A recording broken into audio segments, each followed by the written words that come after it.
তুমি মুসলিম? জি আঙ্কেল। ও কি জানে না তুমি খ্রিস্টান? একজন মুসলিমকে বিয়ে করবে তুমি? বাবা, আমি ইসলাম ধর্মে কনভার্ট হব। কি বললে?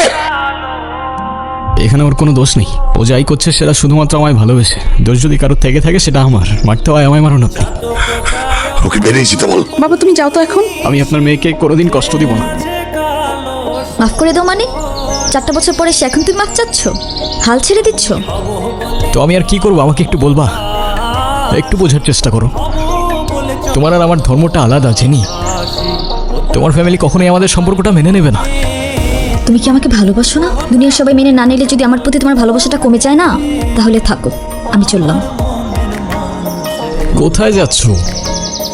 বাবার পছন্দের ছেলেকে বিয়ে করতে। তাহলে আমার কি হবে?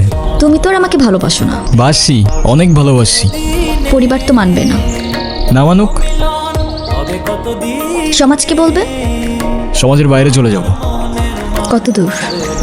যতদূর গেলে তোমার আর আমার ছোট্ট একটা সংসার হবে। আগলে রাখতে পারবে? সারা জীবন। মেঘের বিদ্যুৎ মেঘে যেমন লুকালে না। হ্যাঁ বলো। কোথায় আছো তুমি? এই তো বাজার করে বাসায় যাচ্ছি। কেন? আগে বলো, গুড নিউজ শুনবা না ব্যাড নিউজ? ব্যাড নিউজটাই আগে শুনি। ব্যাড নিউজটা হচ্ছে তোমার এখন থেকে মাঝে মধ্যেই বাজার করতে হইতে পারে। কেন?